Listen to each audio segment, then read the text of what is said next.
Well, hello there and welcome back to Football Daily. And yes, you asked for it, so we delivered. Here's another team made up of players who all suffered absolutely horrifying injuries. We hope you've got a strong stomach. Goalkeeper, Ederson. By now, everybody's seen the photos. Manchester City keeper Ederson has only wore the sky blue shirt 5 times, but now has more nostrils than clean sheets after Liverpool's Sadio Mane left half a dozen stud holes in his face during City's 5-0 win over the Reds in 2017. Chasing a dropping ball, Mane went in like a medieval knight with his leg at head height and was unsurprisingly shown the red card. Fans at first were unsure how bad the injury was, but Ederson was given oxygen and left the field on a stretcher. The Brazilian required 8 stitches and has since wore Petr Cech's scrum-style hat. But that didn't stop Liverpool appealing Mane's red card though, or Football Daily's very own Joe Tomlinson claiming that the Senegalese forward should never have been dismissed in the first place. Looks like Ederson isn't the only one suffering a brain injury.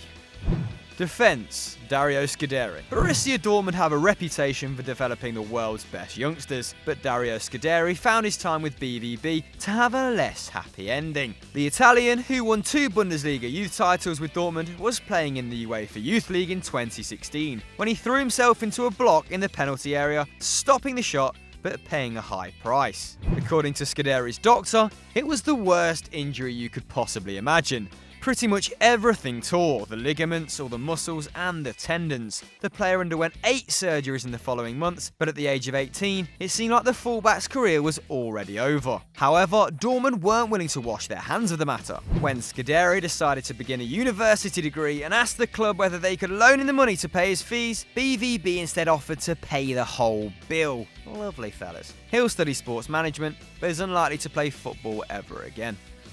Defender, Marcin Wasilewski. Capped a massive 60 times for Poland, more than Fabianski or Kamil Glik, Marcin Wasilewski played in his homeland until he was 26 when he moved to Anderlecht. In Belgium, the big unit won 3 titles and even bagged 8 league goals from right back in 2009, playing with the 16-year-old Romelu Lukaku. But at the beginning of the following season, Wasilewski ended up with a horrific leg break after a filthy tackle from Axel Witsel, then of Standard Liège. The fracture was so bad that the bone broke the skin, and Witsel was handed an 8-game ban. Wasilewski was sidelined for 10 months. There was a happy ending after all though. Wasilewski went on to spend 4 years with Leicester City, where he played a small part in the historic title charge of 2015-16, while Witsel has spent the last 5 years whoring himself out in China and Russia. Defender, Gary Mabbutt. The second longest serving player in Tottenham's history, Gary Mabbutt spent 16 years with Spurs from 1982 to 1998, playing nearly 500 times in the league alone. He captained the Lily Whites for 11 years and lifted the FA Cup and UEFA Cup, with the club only winning 2 League Cups since. On the opening day of the 1996-97 season, Mabbutt broke his leg after just 20 minutes, and to make matters worse, his replacement, Stuart Nethercott, was on for just 9 minutes when he had to be substituted with a bloody wound to his shin. Mabbutt thought his recovery would be straightforward, but he sat out for the rest of the season and had to retire soon after. But his legs continued to give him trouble. A diabetic, Mabbutt woke up in the night in April in 2015 to find his left leg was cold. It turned out he developed a clot in a major artery and the whole blood vessel had to be replaced. Doctors considered amputation, but in the end were able to restore blood flow, sealing the surgical scar with 112 staples. Mabbutt's operation left him unable to kick a football or run, and as a result, he can never return to coach. Right wing back, Seamus Coleman. An Everton player for over 8 years now, Coleman has played for the Toffees nearly 250 times and is one of those players, like Adam Lallana, who is always older than you think. The 28-year-old has remained loyal to the Toffees despite overtures from Manchester United and, allegedly, Bayern Munich, while he's picked up 43 caps for Ireland. While on international duty with Ireland in March 2017, Coleman was brutally fouled by Wales' Neil Taylor and broke his tibia and fibula, both bones of the lower leg. The injury was so severe that Coleman was immediately ruled out for the rest of the year, with FIFA paying his salary due to convalescence. At his age, it's also unlikely that the right back will regain the pace which saw him bag 6 goals for Everton in his best league campaign back in 2013-14.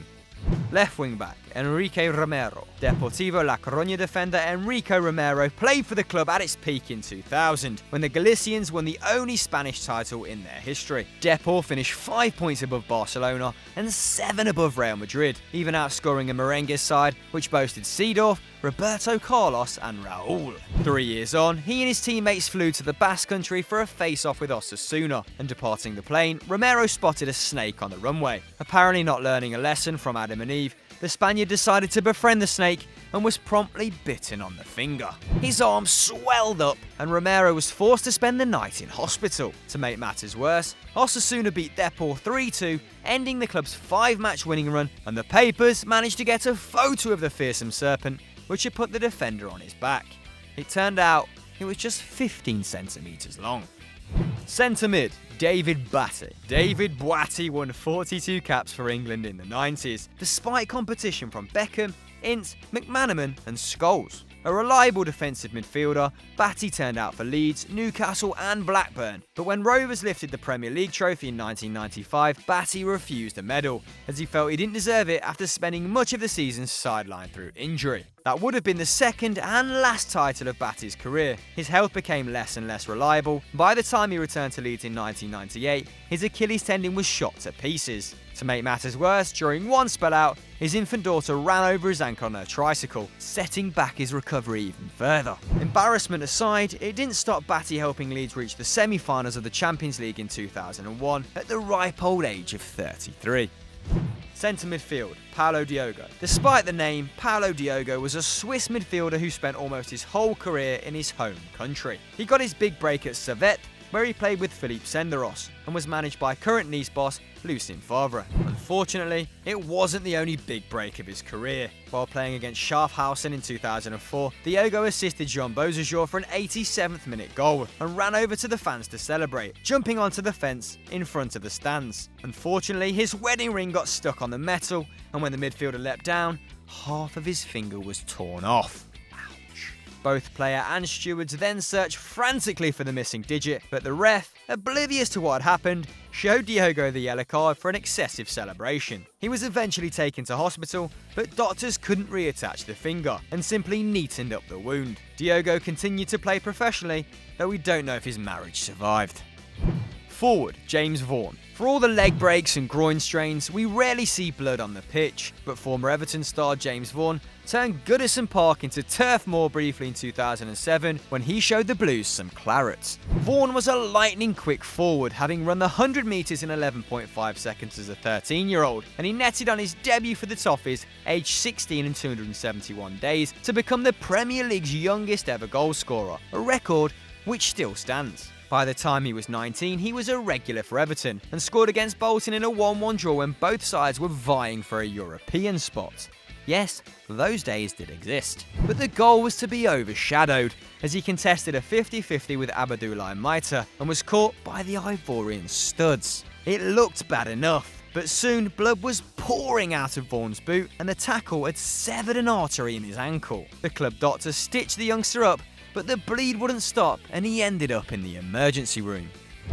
Forward, Luc Nilis. Chances are you've never heard of Luc Nilis, but the Belgian striker was one of the best goal scorers of the 1990s. After bagging 127 goals in 224 games for Anderlecht, he went on to PSV Eindhoven, where he played alongside Jaap Stam, Idager Johnson and Ronaldo, who later said Nilis was his best ever partner, over Raúl and Rivaldo. The pair bagged 42 in the league in their first year together, with Nilis beating the Brazilian to the Player of the Season award. And after R9 departed for Barcelona, Nilis formed a new partnership with a 22-year-old called Ruud van Nistelrooy. They combined for 55 Eredivisie goals in a single campaign, and when Nilis left, for Aston Villa of all places, he'd hit 110 in 164, a better rate than Aubameyang for Dortmund. The striker scored in his first 2 games, but just 6 weeks after his debut, he collided with Ipswich keeper Richard Wright and suffered a compound fracture to his shin. The wound became infected and amputation was even briefly considered. In the end, Nilis kept his leg, but retired after 3 games for Villa.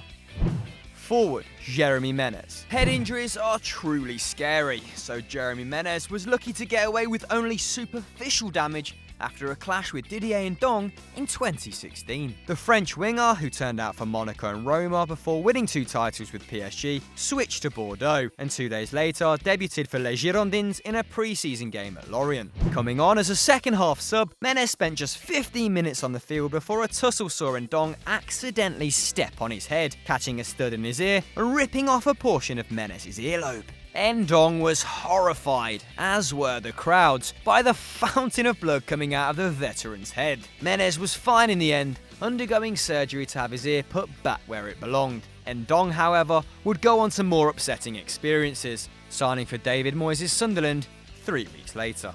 So we hope you enjoyed that, and if you want to check out more of our videos, then click here on screen. Don't forget to like and subscribe and get on our Snapchat and our Twitter.